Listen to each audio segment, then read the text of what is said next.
Planning Council and Cabinet Management Team, I wish to welcome you to this webinar, very important webinar, a topic that we have all been desirous to know more about.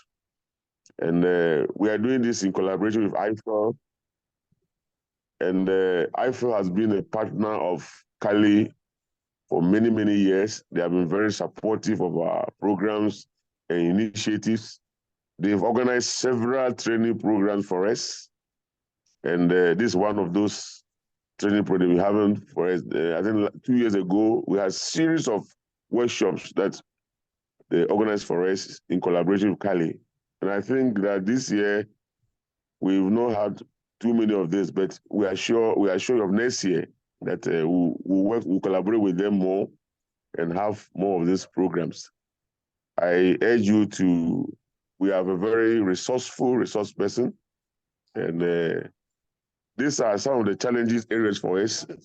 Understanding some of these things, these emerging trends in our profession is very important. So any opportunity to get more insights, more knowledge on these things is always welcome. So on this note, I want to also thank the country coordinator of IFL, Dr. Richard Lamte, for the role he also played in putting this together, and thank Arena and IFL for making this to happen. So on behalf of Kali, I welcome you all, and please, let's pay attention and enjoy the webinar. Thank you very much. I hand over to Arena. Thank you so much, McAntony, and I'm really glad that Caroline came up with this idea to organize a webinar. We originally planned it for Ghana, but then we thought there will be a lot of topics that would be useful for colleagues from other countries. So I'm really happy to see everyone, and we're recording this webinar, and we'll share the recordings. We'll also make slides available, and as you can see, we have excellent Crossref team with us today. So you'll hear a lot of new and useful things, and there will also be time for questions and discussions. For questions, you can use Q&A, or you can also type them in a chat, and we'll address them towards the end of the webinar. So thank you so much, and over to Richard, who is the main organizer. Thank you.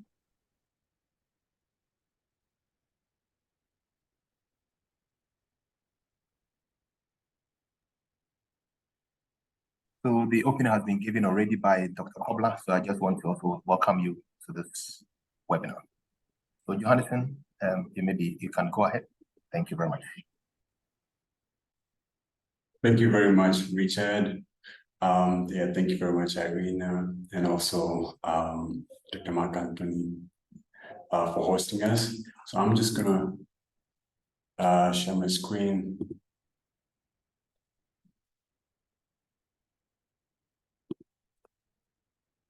Great. I believe you can see my screen now. Yeah, so thank you and welcome everyone to this webinar titled Crossref Services for Librarians and Journal Editors. My name is Johannesson Obanda. I'm Community Engagement Manager at Crossref. I look after the Ambassador Program, and I'm delighted to be here with you. Shortly, I'll be introducing our colleagues and also our ambassador in Ghana, Dr. Richard Lamte. What we'll cover in this session include the basics of Crossref, who we are and what we do. We'll also discuss the value and use of metadata for content discovery and our global equitable membership program. We'll cover the process of setting up an independent membership and the title transfer process. We'll introduce you to some of the additional services that we offer to our members, and we'll end with a Q&A session to address any questions you have. Like Irina mentioned, if you have questions during this presentation, please write them in the Q&A box and not in the chat, so it's easier to keep a track of them. Great. Okay, so I'm joined today by my colleagues, Louise Montilla and Madhura Amdekar, and they will be introducing themselves at the start of the presentation. And at this point, I just want to invite Dr. Richard Lamptey to introduce himself. He's the Crossref ambassador for Ghana, and it will be great for the Ghanaian community to know and get well acquainted with him. Great. You're welcome, Dr. Richard. Thank you very much, Johansson. I'm Richard Bruce Lamptey. I'm a librarian based in Kumasi. I'm with the Kwame Nkrumah University of Science and Technology. I think, Jonathan, is it enough, or I should say more? I think it's okay, isn't it? Okay, great. Yeah, so yeah, Dr. Richard is a Crossref ambassador in Ghana, and so for our community or for members or Crossref members in Ghana, he is the right person to approach for any questions that you might have, or for any support needs that you might have. Also for those of us who are looking into joining Crossref maybe at a later stage, or you might want to get more in-depth information about Crossref, or even about joining Crossref, and he'll be glad to assist you. So great, I'll just go ahead with the presentation. So our mission at Crossref is to make research objects easy to find, cite, link, assess, and reuse. We are a non-profit membership organization that exists to make scholarly communications better. This is a quick overview of what Crossref is and does. Crossref was founded in the year 2000 by a few scientific societies and publishers, mostly in the US and Western Europe, seeking an efficient way to link references in journal articles. The solution was using DOIs. And now, 23 years later, membership comprises about 35% of publishers, and the largest 40% of our membership self-identifying as research institutions and universities. The other 25% is made up of a combination of funders who started joining to record grants, use of facilities, and other support. And alongside, we have other hundreds of museums, repositories, government organizations, conference providers, standard bodies, individual scholars, and news outlets. For this reason, we have moved away from the word publisher to focus on member, because many of our members do not self-associate as publishers, as publishing is not their primary function. We are a POSI-compliant membership organization that's principle of open scholarly infrastructure. And also, we're a membership organization that is open to organizations that produce research outputs. We currently have over 19,000 members from over 150 countries. And we are, and our team is made up of 46 staff across 7 time zones in 9 countries. It's also notable to mention that we facilitate an average of 1.1 billion DOI resolutions that clicks on a DOI link every month. And our APIs serve over 1 billion queries of our metadata every month. We also work with third-party service providers and metadata users who do not contribute to our metadata store, but make use of it via our API and research interfaces for a variety of different purposes. And all of our metadata is openly available. Our members have registered over 150 million records across all content types, and all of these items contain a range of metadata which varies based on the content type. However, regardless of the type of content, the richer and more comprehensive the metadata is, the more value there is for members and the community. And this metadata forms the basis for what we call the research nexus. So why do organizations decide to join Crossref? A primary reason is to become part of a globally connected network of scholarly research. This allows them to show people where their content is located and update that information with persistent identifiers when the content moves. By creating a persistent identifier for each object, it enhances the discoverability of their publications through robust metadata, making their content more likely to be found. Crossref membership also offers benefits such as ability to determine who is using the content and the opportunity to participate in collaborative services. Moreover, the metadata provided by our members powers a variety of additional services that we have developed at Crossref, benefiting both our members and the wider academic community. So there are numerous compelling reasons to join and become part of our community. And I'll now share about how our membership is changing. When Crossref began 23 years ago, our first members were mainly from the United States and Western Europe. But today our membership is much more global and diverse. Our membership has grown to more than 19,000 organizations across the world. However, we're not seeing significant membership growth from all regions. In the last several years, almost half of our members came from Southeastern Asia, Eastern Europe, and Latin America. And some of the highest numbers are from Indonesia, Brazil, Turkey, Colombia, South Korea, for example. However, there's much slower growth in other regions, most notably Northern and Sub-Saharan Africa, and parts of Central Asia, with only 5% of new member applications coming from these regions collectively. But we know there are organizations in those areas contributing to scholarly research records. And so we're going to look at some possible barriers after Luis's presentation coming up right now. Thank you, and welcome, Luis.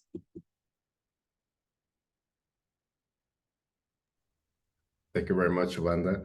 Hello, everybody. My name is Luis Montilla. I'm Technical Community Manager at Crossref, and I will be talking briefly about the value and the use of metadata and about different tools that we use so you can retrieve metadata from Crossref.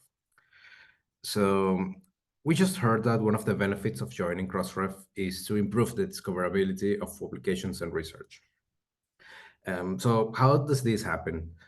It happens with the metadata that is sent to us when members register their content. Content registration allows members to register a DOI for an item and deposit its associated metadata. So when you join Crossref as a member, you are issued a DOI prefix. This is combined with a suffix to create a DOI. So the DOI is just one piece of the metadata that is sent to us. Members maintain and update metadata in the long term, for example, telling us if the content moves to a different website, and for example, they include more information as it becomes available. This means that there is a growing chance that the content is found, cited, linked to, included in assessments, and used by other researchers. Next one, please. So in this section, I will show you the potential of metadata discovery using our tools.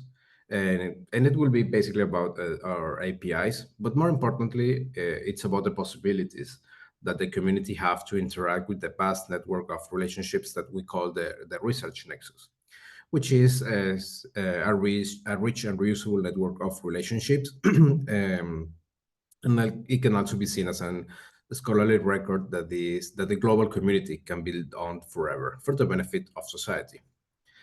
And of course, here metadata is the thread that is woven to produce such network. Next one, please. Thank you. So what is metadata? Metadata is the data that provides information about other data, but it's not the content of the data itself. It gives a structure and it also gives context. It's telling us a story, and the more complete the metadata is, the better the story.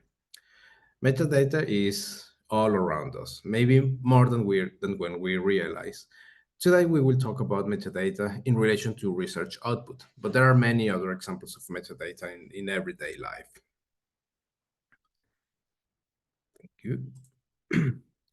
So when you're registering their content, members supply us with a wide range of metadata.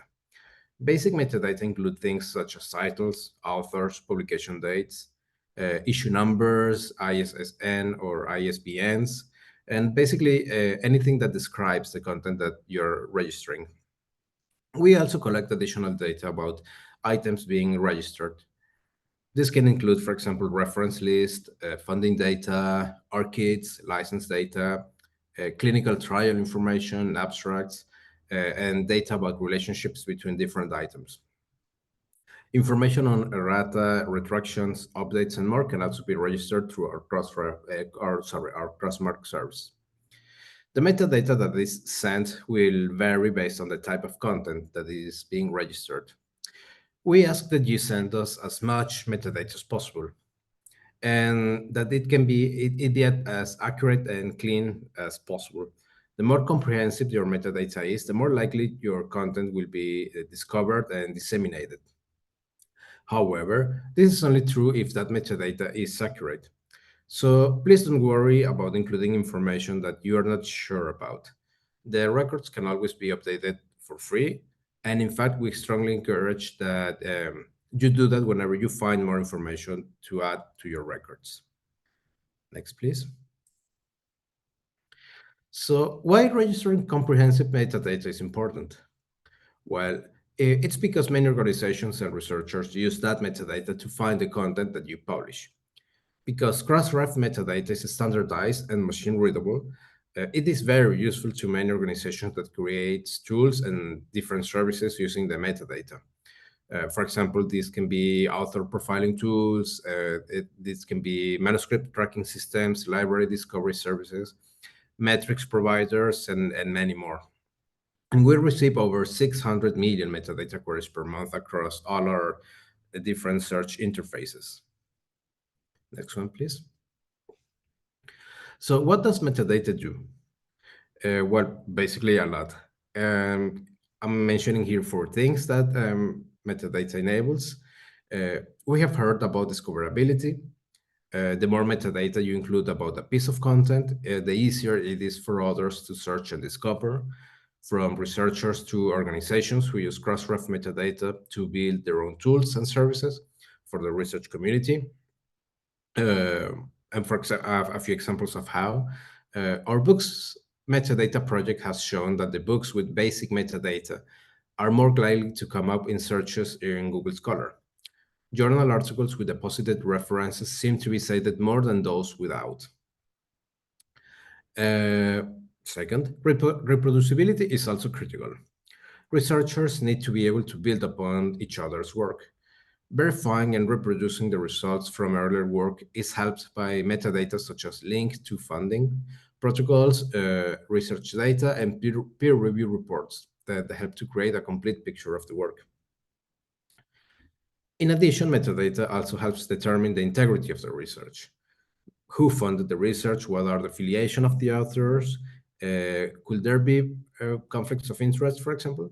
And so therefore, reporting and assessment may be carried out by a variety of organizations, including universities and funders, in order to show the accountability and benefits of public investment, provide benchmarking information, demonstrate compliance with funder mandates, and decide what research to fund, including metadata such as affiliation or ROR identifiers, ORCIDs, funding and grant information, license URLs, peer review reports, and links to prepare. All of this helps with this. Next one, please. So for very simple metadata queries, you can use our metadata search service that you can find following this URL that you can see in the slide. You can add here a work title or an identifier and retrieve works related to this. Next one, please. So for example, if we use a DOI to this article, link to this article, we will be able to see and download the related metadata. We can also see a citation format, and we can even add the work to our ORCID profiles. Next one, please. But in order to perform more powerful metadata queries, you can visit this URL to access our REST API. There you will find our documentation and you will be able to perform queries directly from the web browser. There is no registration required. Crossref is committed to providing free, open, and as anonymous as possible access to scholarly metadata. So please take note of this URL for the coming examples. Next one, please. However, we do have recommendations or etiquette suggestions to follow if you wish to retrieve metadata using our API. By adding your email address to your request, we can contact you in case of issues. And also we redirect this request to a specific polite pool of servers. These servers are generally more reliable because we are more easily able to protect them from misbehaving scripts in contrast with fully anonymous requests. And there is a third alternative, especially if you are using our REST API for a production service and you require high predictability. This alternative is using our Page for Plus service. This service gets you an authentication token, which in turn directs you to your request to a reserved pool of servers that are extremely predictable. Next one, please. So before moving on, I would like to take this slide to establish a basic vocabulary that you will see in here throughout the rest of this section. This text that you can see here on top represents a basic query. The first color part in yellow shows the location of the server. This identifies who is providing the service. So in all our examples, you will see that this starts with api.crossref.org. So all of our examples will have this root in common. And then we have what we call the endpoints. This is a key term that we use to identify the digital locations that receive a connection. And I will show you in a minute other endpoints that we have available to the public. And finally, we have the parameters. You will identify them as being preceded by this question mark, and they follow the notation of having a key, colon, and a value. Here you can see a query and a mail to parameters. Basically, this part lets you specify the resources that you are retrieving, but also lets you perform other actions. So for example, as you can see here, identifying yourself. Next one, please. So if we check the documentation and the link that I just shared, you will find a list of the different locations or endpoints that our API contains. In this section, I'm showing you some basic examples of data that you can retrieve from these endpoints. Next one, please. So I will give you a couple of seconds in case you want to try. Just take note of this link and then open this in a different tab in your browser, and then you can follow along some of the examples that I will demonstrate briefly.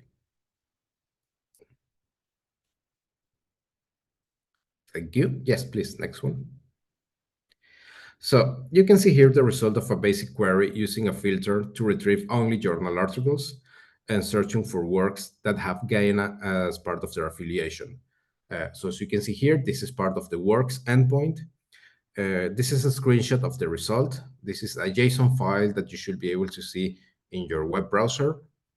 You can also copy and paste this query directly on your search bar, and you should be able to retrieve the result. Otherwise, if you cannot see it, there are solutions. You can install plugins, but most browsers are able to display these results. So you can see here that with this search, this query, sorry, it provides over 14,000 results. So this, let's see how we can add more parameters to refine these results. But the kidney is on the rise, though.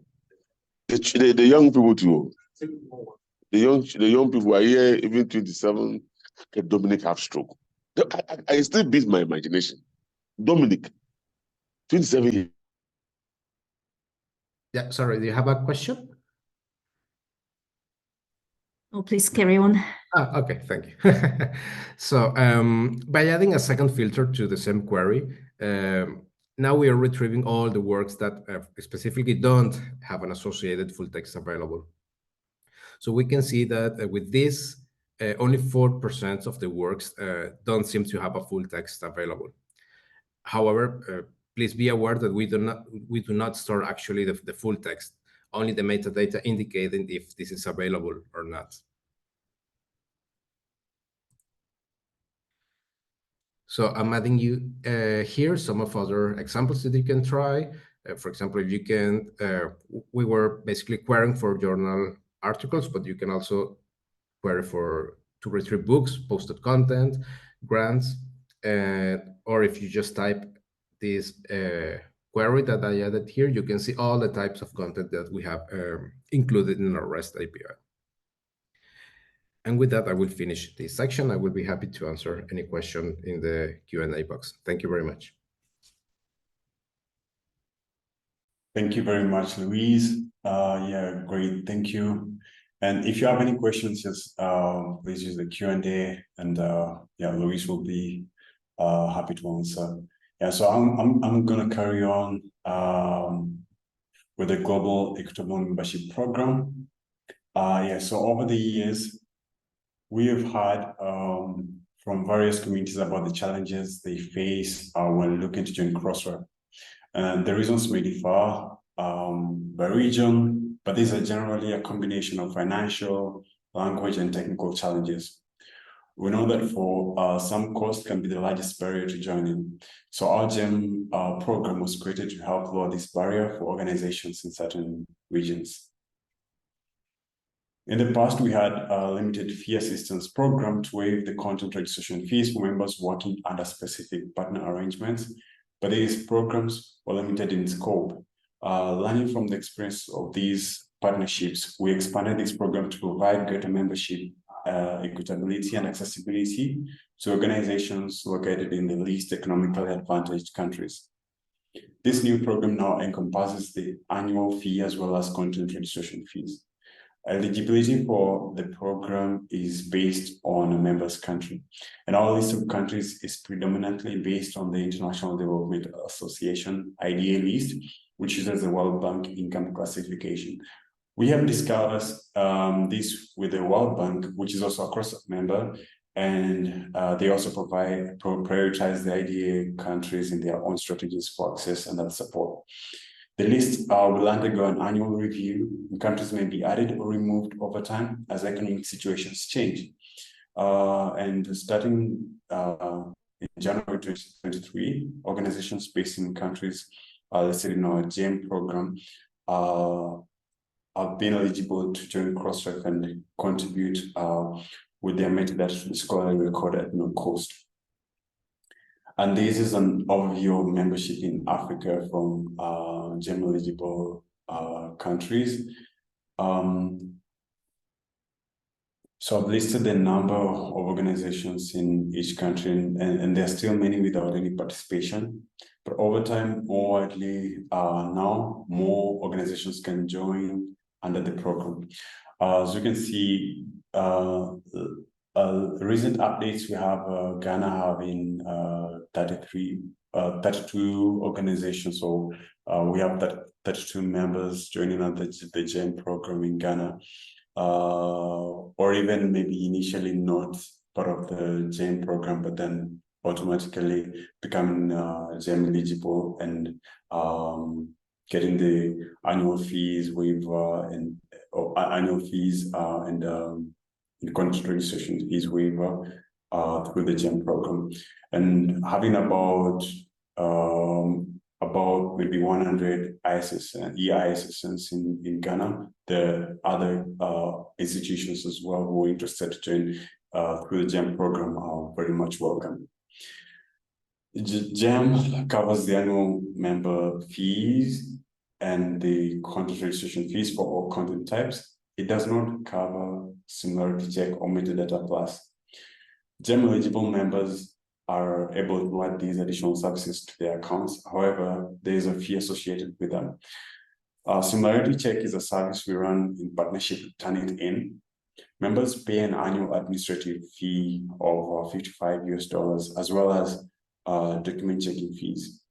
For all members, we waive the fees for the first 100 documents checked, and after that, the fees are 75 cents per document. All of our metadata is freely available with our search tools and API, but there is a fee for our premium metadata plus service, which offers combined machine access to all available metadata in XML and JSON formats with some additional features. For most people, the free search tools are efficient. And now we welcome Madhura to take you through setting up as an independent member and explore the Crossref services. Thank you. Thanks very much, Abanda. Hello, everyone. I'm very delighted to be speaking to you all today. My name is Madhura Amdekar, and I'm a Community Engagement Manager at Crossref. Today, I'll be speaking to you about getting started as a new Crossref member, as well as some of the additional services that are offered by Crossref. So some of you here today may already be Crossref members, but for anyone wanting to join, in the next few slides, I'll talk about how to get started with this. So as you may be aware, Crossref is a membership organization, and you need to make an application in order to become a member. You can visit the page at the link that's present on the slide, and there you'll be able to submit an application for membership. The application form asks for information such as the name of your organization's website or the URL, your mailing address, as well as some contacts. So we need 3 different contacts, which need to be a primary contact, a technical, or a metadata quality contact. Part of the application also contains a confirmation that you have read the summary of your obligations as a member. Once we have received and approved your application, you will receive a welcome email from our membership experience team that contains your unique prefix that you'll be using to create your DOIs. You'll also be provided with your Crossref login and the instructions to create a password. We'll also share links to access the different content registration tools with you. After that, you'll also get some follow-up emails, which will help you in registering your content. They will have more information about how you can participate in additional services that are offered by Crossref, and also generally to help you along your journey with Crossref. So once you become a member, there are many types of content that can be registered with us. Now, most people know that DOIs are used for journal articles, but Crossref accepts all types of content which are listed on this slide here. We are working to make our input schema more flexible so that almost any type of object can be registered and distributed openly through Crossref. Now, each of the content type that Crossref supports has a unique set of required and recommended metadata.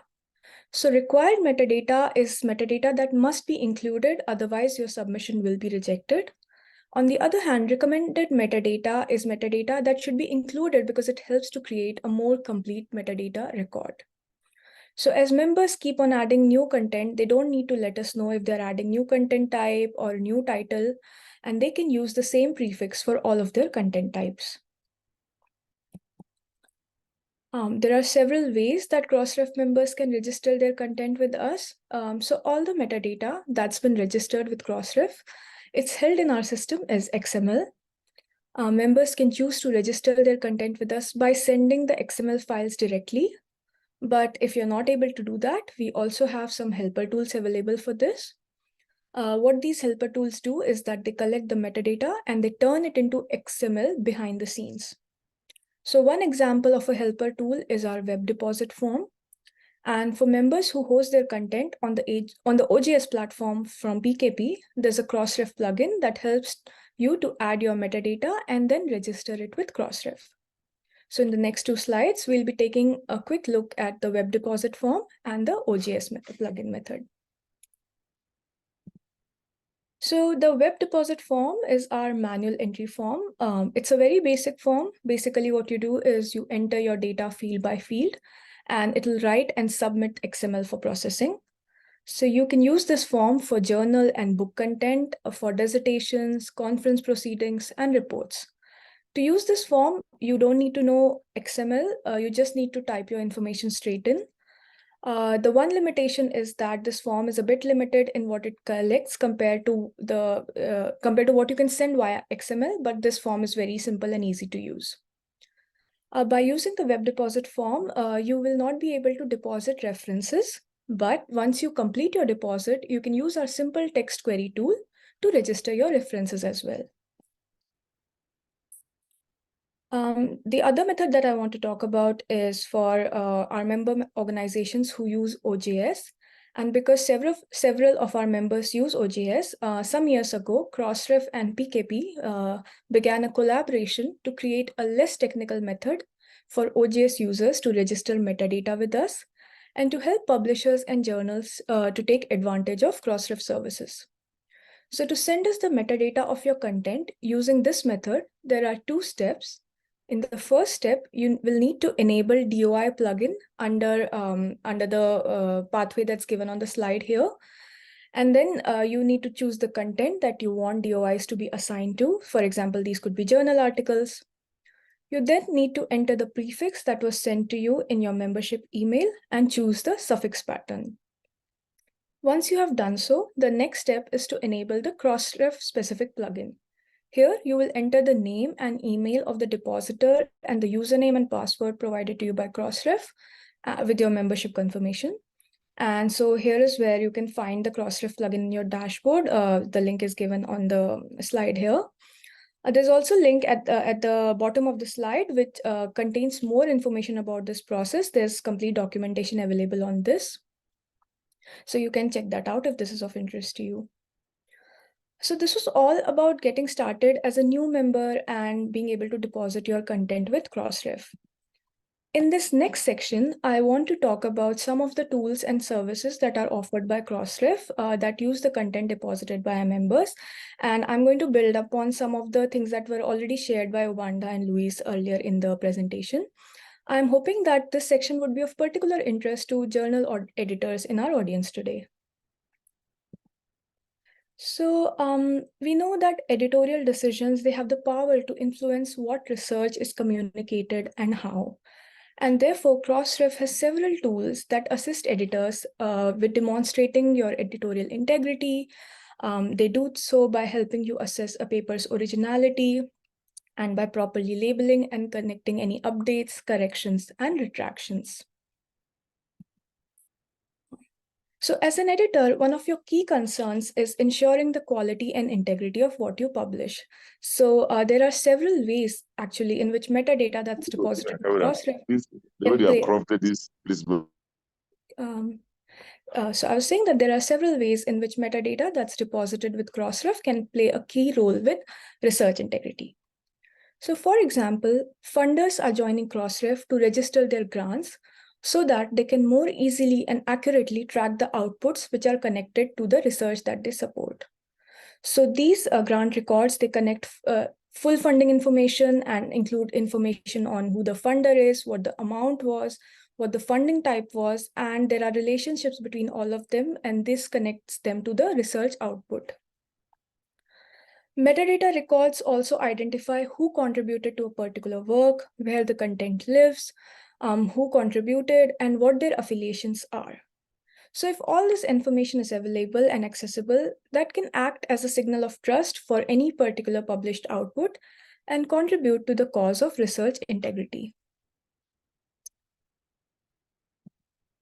Crossref also provides the similarity check service, which gives members a tool to help editors and publishers ensure that the work is original, and it does so by checking it against a growing database of academic publications and general web content. So we have the similarity check service, and that helps Crossref members to prevent scholarly and professional plagiarism because it provides immediate feedback about a manuscript similarity to other published academic content. And this is made possible via a reduced rate access to the Authenticate text comparison software from Turnitin. So similarity check allows editors to upload a paper, and then it instantly produces a report which shows potential matches with content that has already been published and out in the domain.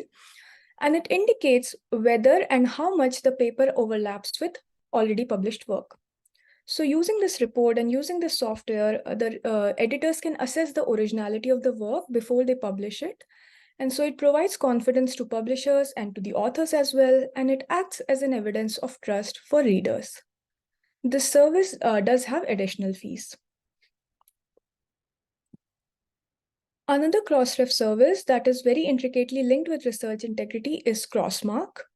We are all aware that even with thorough processes in place, even after peer review, it's possible that changes may happen to a work, such as to a journal article, after it has been published. These changes could include things like addition of supplementary information or a correction or a retraction. And because of these changes, it might affect how the research work could be interpreted or credited.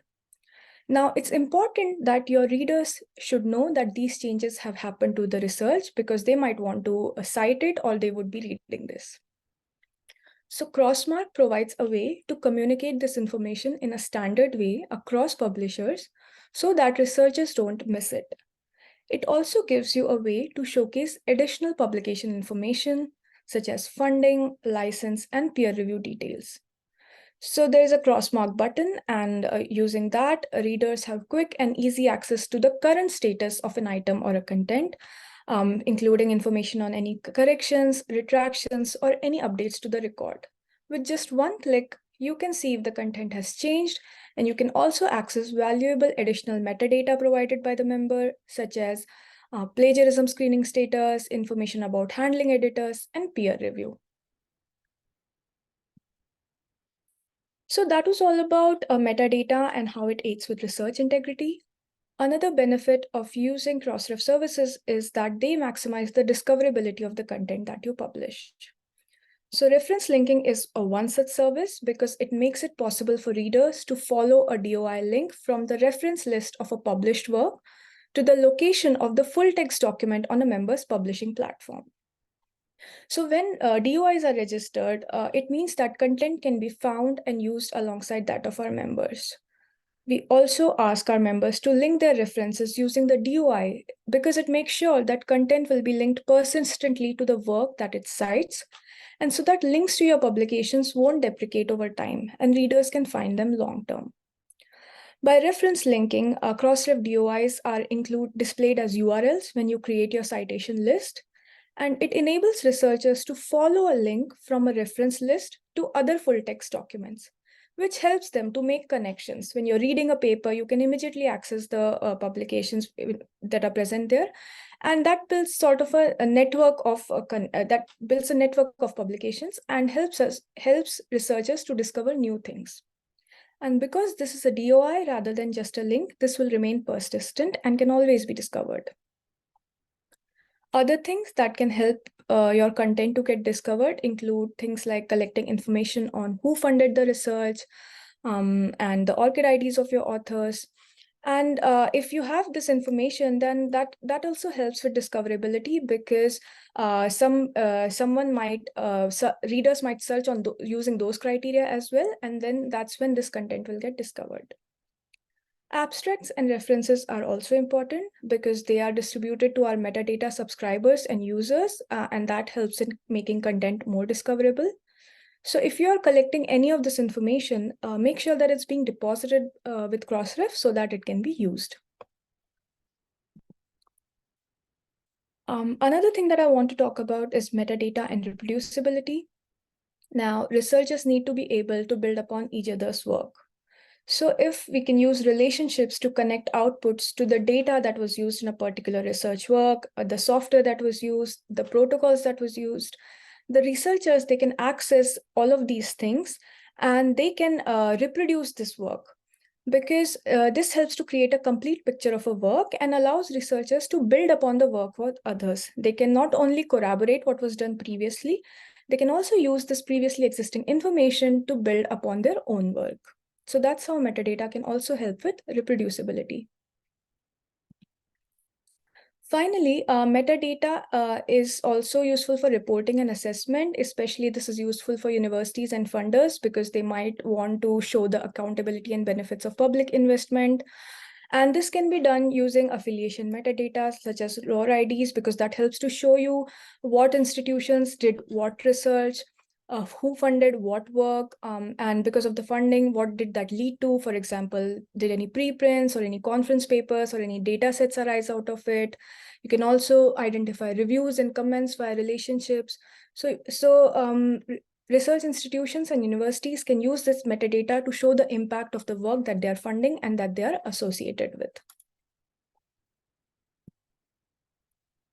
So the last Crossref service of interest to the editors that I want to talk about is cited by. So researchers cite the work of others to support the material that they have used when writing their articles. So it helps to be able to see which articles are citing an article that you are reading, because it will help you to understand how researchers have continued to develop their ideas. This is the main function of the cited by service. It shows the number of citations and link to the publications that cite the article. Cited by allows members to show authors and readers that other Crossref content has cited their content.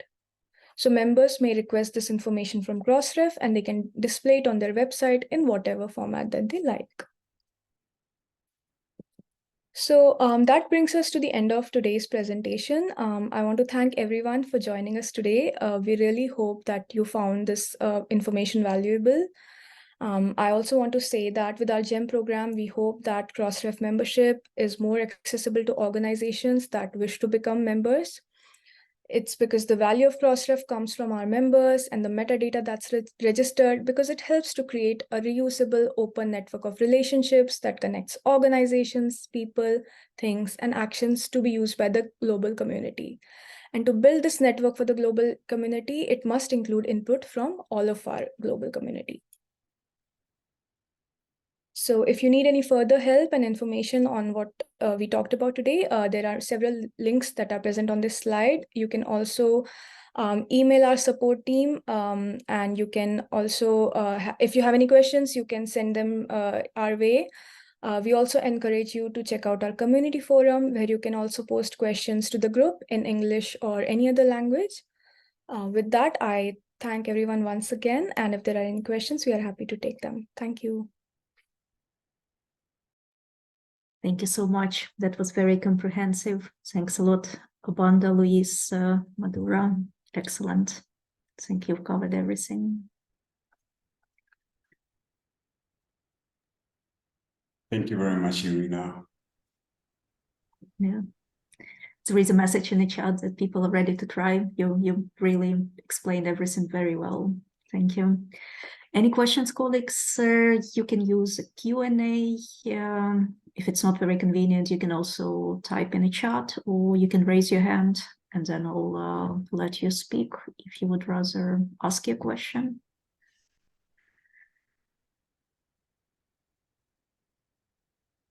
Madura, there's a question that it says that it knows that when you go to the platform for the fee, it may be there, but in the brief, how much are the fees that you mentioned? And then there's another one, it says that in brief, what is the benefit or what is the significance of the GEM?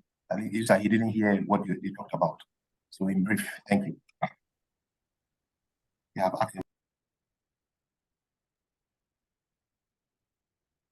so for the fees, I think we have a slide that shows the fees for, I think that's for similarity check, if I understood your question right.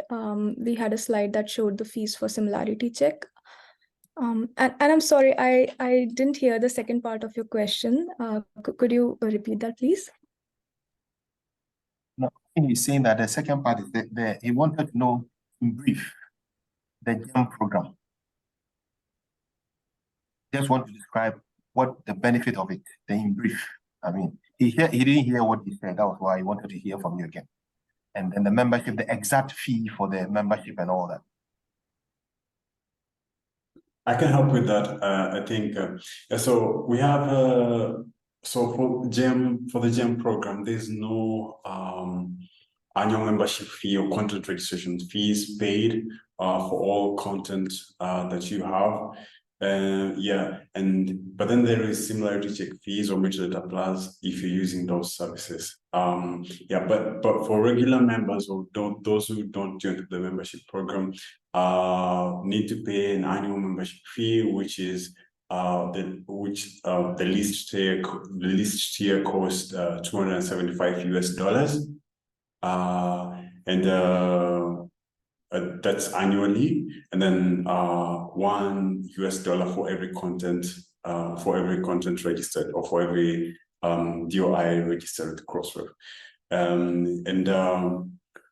Would also so if you see this is not an exhaustive list because we have all the GEM countries listed on our GEM. I'll just maybe Luis, you can help to find the link to the GEM website.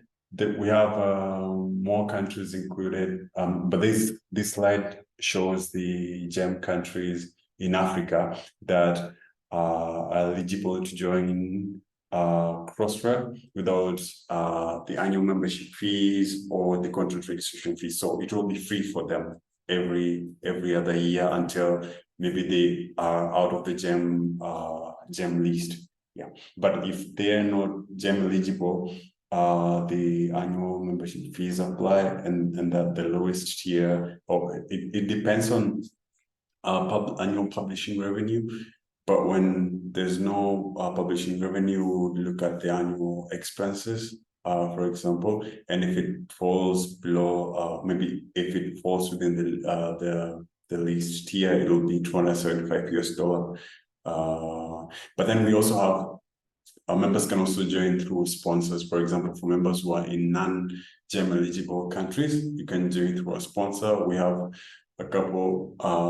We have, for example, Populous. I would say we have PKP. We also have WASPA. The members can join through as well if they already work with those organizations. But then our sponsor. On our website, on sponsor page, you can find a sponsor within your region. If you're in a non-eligible, non-GEM eligible country and you want to, you're considering joining through a sponsor. Yes, thank you.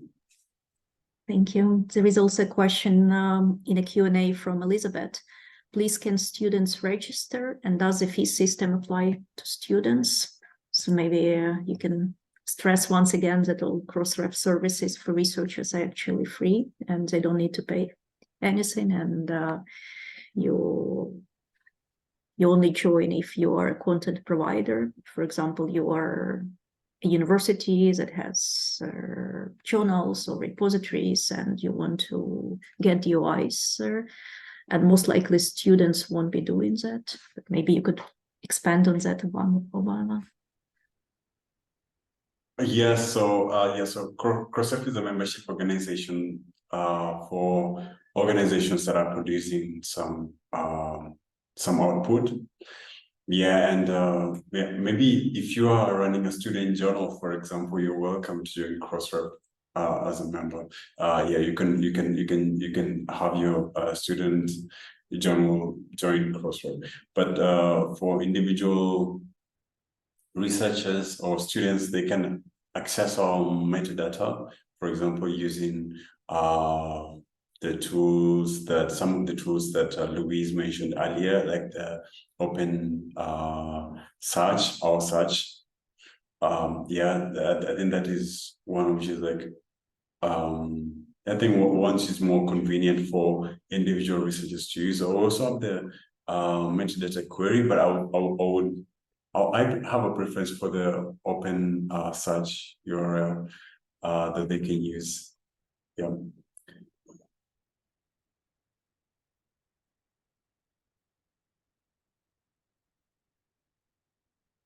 Yeah, there's another question on the chat. Justify why you should pay for your products while almost all your products are free on several platforms. Yeah. Great.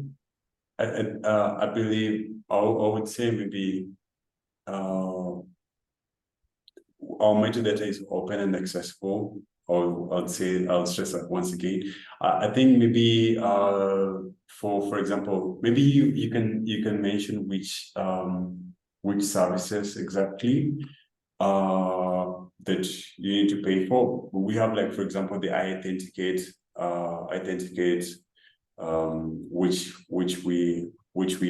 which have our members access at a reduced rate rather than the full rate. And then the metadata plus, because of that additional service that we provide to our members who use that. I don't know if Louise or Madura, if you have any more contributions for this question. And also, if they're the one asking the question can also maybe specify which exact products, yeah, apart from membership and the content registration fees. Yeah. Sure, I can also add something here. So that the justification here for example, for the Plus membership, it's basically in terms of reliability of the service. So if you are, for example, building an app, building a web service that you require basically querying a lot of metadata all of the time, then you for sure will need, it's more recommended that you apply to this plus service, because otherwise you will it will cause instability to the system on one hand, which can lead, depending on the amount of queries that you're doing, and also on the time that you are, how fast are you doing these requests.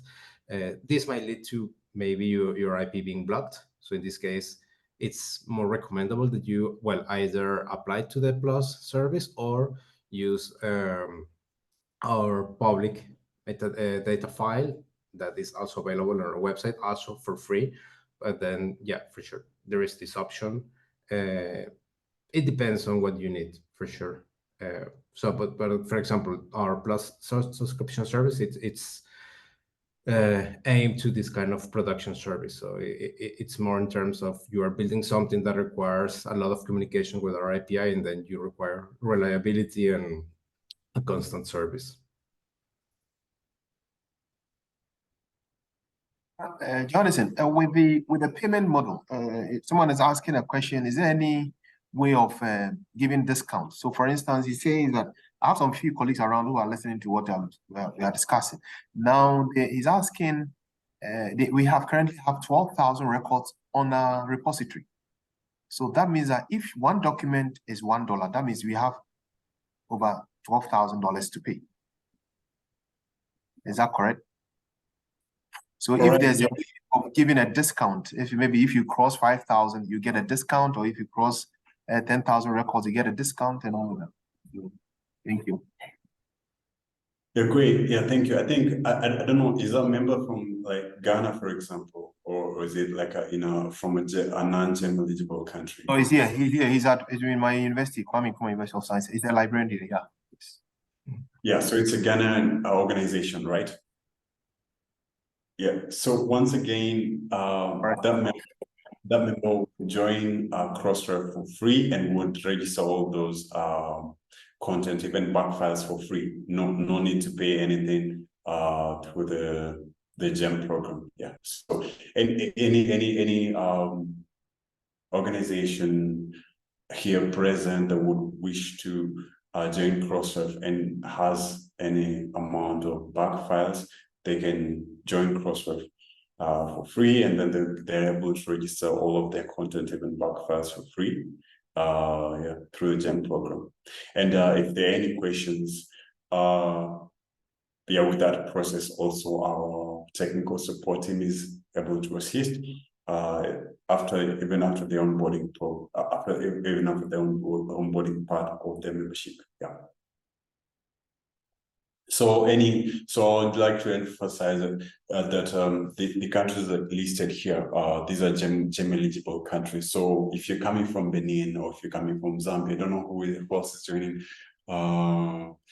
from any other GEM country today, that you can apply for membership using the using the link that was shared, for membership link that was shared. You will automatically be joining through the GEM program based on your affiliation, or your country where your organization is based. Yeah, thank you. Thanks a lot, and thank you so much for offering this program. It's really useful. Thank you. Any other questions, colleagues? And maybe just to sum up that Crossref is making all data openly available for everyone without registration. There are a lot of services that Crossref provides, and some of those services are free, some are paid services. But even if they're paid, some of the paid services costs are waived as part of global membership program. And I would like to thank once again Obanda, Luis, Madura for walking us through the process of applying for membership, using services. And thanks a lot, Richard, for offering this webinar. It was very, very useful. Maybe last minute to ask a burning question. And if not, thank you once again for joining today. And we'll share slides and recording with everyone. We'll also make them available as resource on the IFL website for everyone who would like to rewatch or maybe refer your colleagues to. And really, it's a great opportunity to start using this very valuable services now. Thanks a lot, and have a wonderful day. Thank you very much. Thank you very much, Irina, everybody. So colleague members, I'll entreat you to do your best and register and then be part of this program. Dr. Kobla, we are very grateful for also being here. And all of you, thank you very much. Bye-bye. Thank you. Thank you. Bye.